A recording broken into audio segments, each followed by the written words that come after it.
Assalamualaikum warahmatullahi wabarakatuh. Masih berjumpa dengan saya dalam materi Pendidikan Agama Islam dan Budi Pekerti kelas 5. Bab 7, mari mengenal Rasul-Rasul Allah Subhanahu wa Ta'ala. Bagian 2.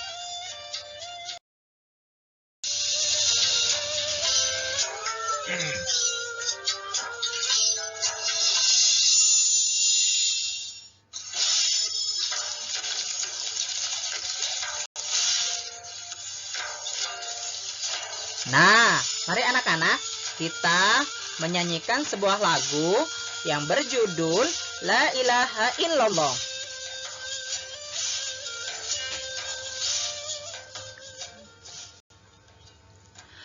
La ilaha illallah, la ilaha illallah, la ilaha illallah, ma lana rabbun siwa. La ilaha illallah, la ilaha illallah, la ilaha illallah, ma lana rabbun siwa.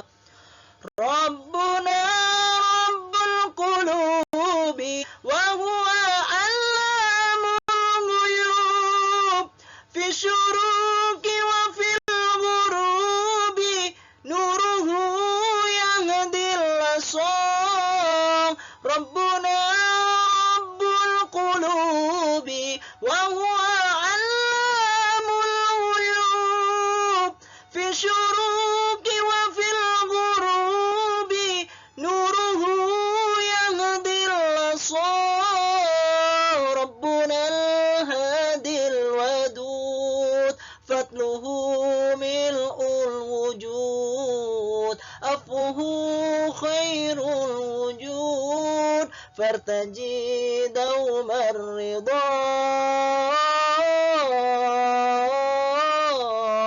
fartaji dawmar ridha. La ilaha illallah, la ilaha illallah, la ilaha illallah, ma lana rabbun siwa.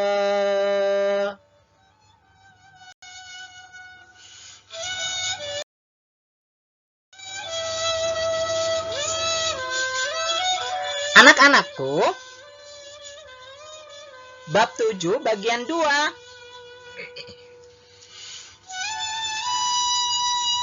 Siapa saja Rasul yang tergolong ulul azmi?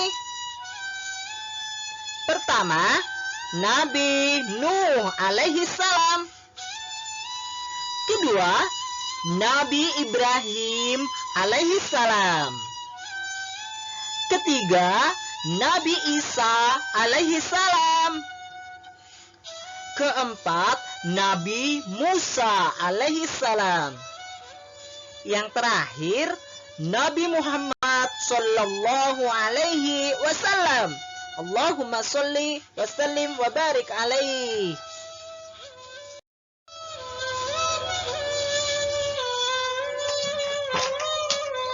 Pertama,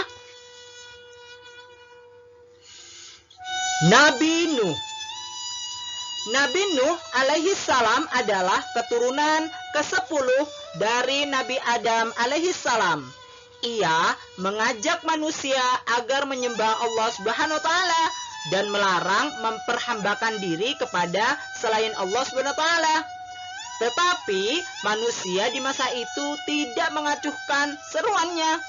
Seruan Nabi Nuh alaihi salam mereka sambut dengan cemooh dan ejekan. Selama 950 tahun Nabi Nuh alaihissalam menyiarkan agama Allah Subhanahu wa Ta'ala, tetapi umatnya tetap saja ingkar, termasuk anaknya sendiri yang bernama Kanaan. Akhirnya Allah SWT menurunkan kepada mereka siksaan berupa banjir besar. Hanya sedikit orang yang selamat dari banjir besar. Mereka yang selamat adalah para pengikut Nabi Nuh alaihi salam. Subhanallah.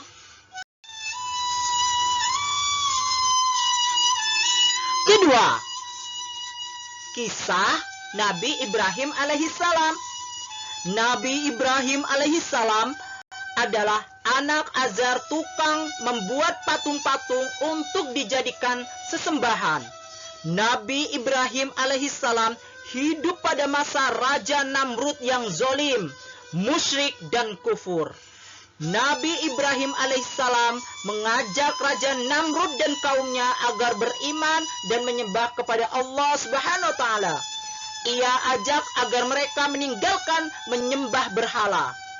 Ada banyak kesabaran dan keteguhan Nabi Ibrahim alaihissalam yang dapat kita ketahui lebih lanjut karena ketaatan Nabi Ibrahim kepada Allah Subhanahu wa taala, makanya doa-doanya selalu dikabulkan oleh Allah Subhanahu wa taala. Subhanallah.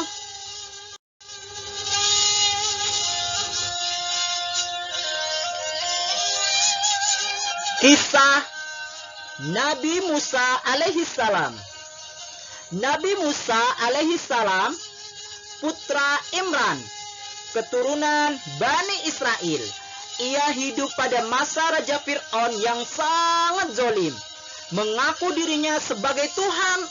Siapa yang tidak mau menuhankannya, maka orang itu akan dibunuh. Nabi Musa alaihissalam terus saja menyebarkan ajaran Allah Subhanahu wa taala kepada kaum Bani Israel, seraya berdoa agar diberi kawan yang membantunya. Akhirnya Allah SWT memberilah kawan, yaitu Nabi Harun alaihissalam. Harun saudaranya yang membantu dakwah Nabi Musa alaihissalam. Doa Nabi Musa alaihissalam dikabulkan oleh Allah SWT. Maka Nabi Harun alaihissalam diangkat oleh Allah SWT menjadi Rasul.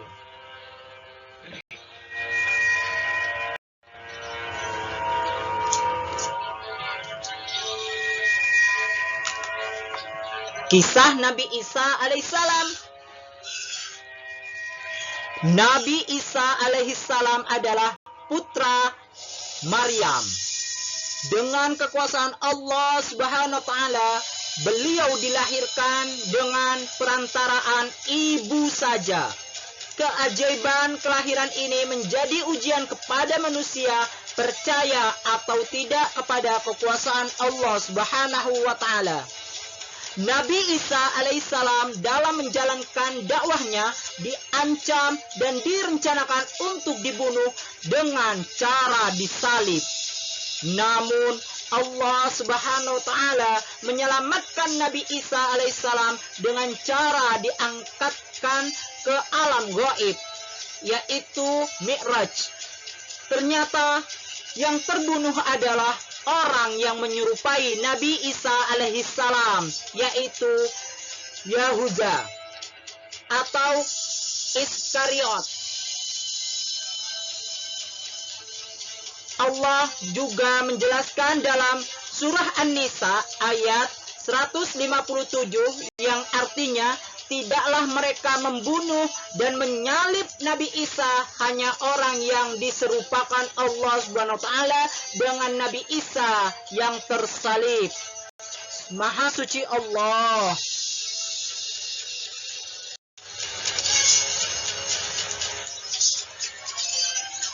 Kisah Nabi Muhammad Sallallahu Alaihi Wasallam. Sejak usia muda, Nabi Muhammad Sallallahu Alaihi Wasallam terkenal jujur, tabah, sabar, bertanggung jawab, dan pekerja keras, sehingga diberi julukan Al-Amin, artinya terpercaya. Setelah diangkat menjadi Rasul, beliau tak henti-hentinya berdakwah mengajak umat manusia menyembah Allah Subhanahu wa Ta'ala dan meninggalkan kemusyrikan, yaitu menyembah terhadap berhala.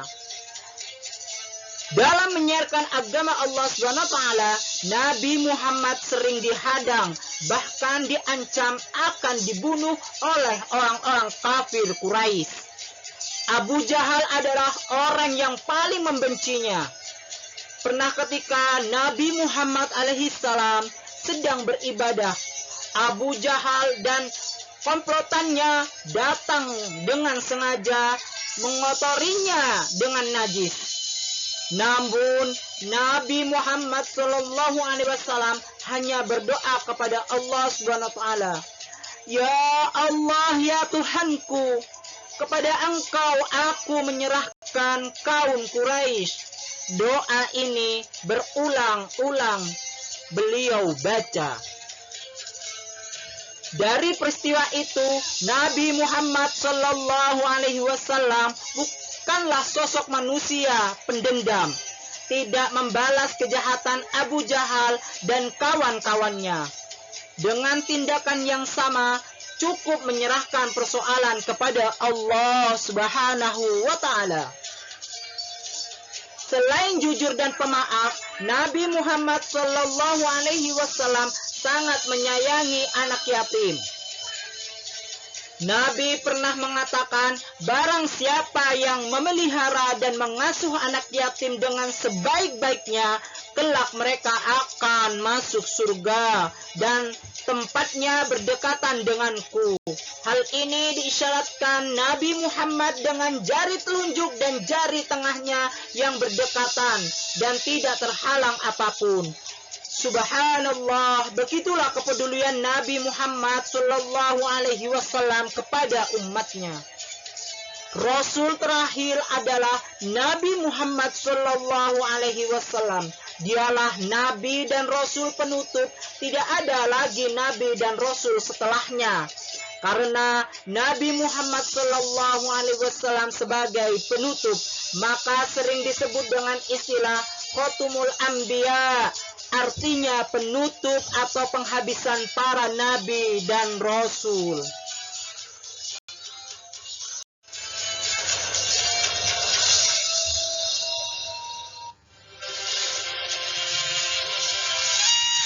Sikap terpuji para rasul-rasul ulul azmi. Pertama, sikap terpuji kepada Allah Subhanahu wa Ta'ala sebagai pencipta alam semesta. Kedua, sikap terpuji yang dimiliki oleh rasul-rasul ulul azmi adalah kepada manusia dan alam sekitarnya.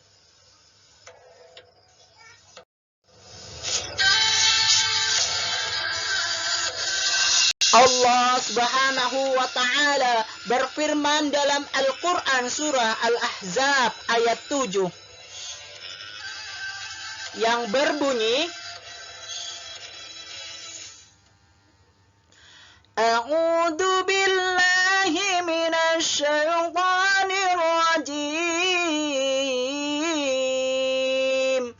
Bismillahirrahmanirrahim.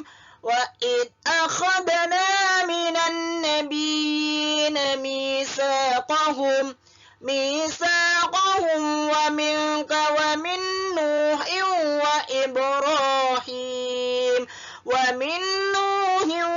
Ibrahim wa Musa wa Isa ibn Maryam wa akhadna minhum mitsaqan ghalidha.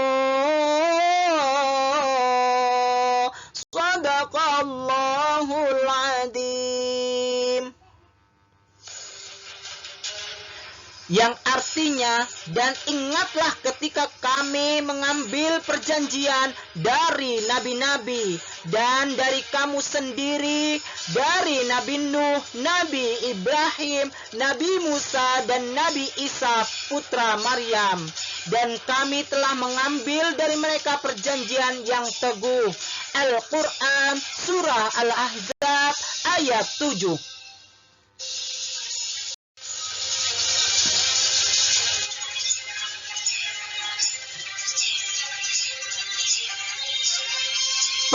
banyak anak-anakku semua meneladani Rasul Allah Subhanahu wa taala dan Rasul Ulul Azmi, mencontoh para rasul dan Rasul Ulul Azmi. Pertama, kalian harus teguh dan sabar dalam belajar. Jangan malas ya, semangat terus. Teguh dan sabar dalam ibadah atau sholat, puasa, zakat, kelak haji pula. Amin. Teguh dan sabar dalam mengerjakan tugas-tugas sekolah. Semangat. Teguh dan sabar dalam mematuhi orang tua. Jangan lupa sayangi mereka ya. Selanjutnya, teguh dan sabar dalam pergaulan, tidak cepat marah. Tidak boleh gampang emosi ya. Harus sabar. Yang terakhir, teguh dan sabar dalam mematuhi peraturan, baik peraturan di rumah, sekolah maupun di lingkungan tempat tinggal. Jadi, kalau kalian ada di rumah, patuhi perintah orang tua. Kalau kalian di sekolah, patuhi perintah bapak dan ibu guru. Serta ketika kalian bermain di lingkungan sekitar, kalian harus menghormati juga dan mematuhi peraturan yang ada. Jadi anak soleh dan soleha terus ya nak.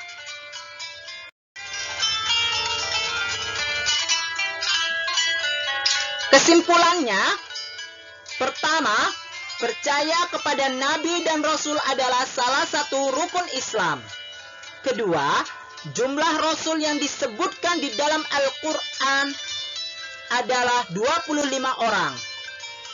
Nabi dan Rasul memiliki sifat siddiq, amanah, tabligh, dan fatonah.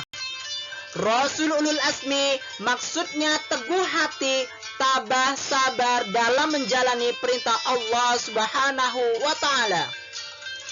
Rasul Ulul Azmi itu adalah Nabi Nuh alaihi salam, Nabi Ibrahim alaihi salam, Nabi Musa alaihi salam, Nabi Isa alaihi salam, dan Nabi Muhammad sallallahu alaihi wasallam. Keenam, Nabi dan Rasul harus menjadi teladan umat Islam. Ketujuh, semua Nabi dan Rasul membawa ajaran tauhid, yaitu menyembah hanya kepada Allah Subhanahu wa taala, yaitu Tuhan yang Maha Esa. 8. Nabi Muhammad sallallahu alaihi wasallam adalah Nabi dan Rasul terakhir. Alhamdulillah sudah di penghujung. Jangan lupa ya nak, selalu nyalakan lonceng bunyi di my channel saya. Dan jangan lupa subscribe, videonya ditonton serta di like dan share ya pengetahuan ilmu agama. Baik, dunia juga. Semoga apa yang saya sampaikan menjadi ilmu yang bermanfaat dunia akhirat. Kurang lebihnya mohon dimaafkan. Akhirul kalam. Wassalamualaikum warahmatullahi wabarakatuh. Sampai jumpa kembali di bab 8.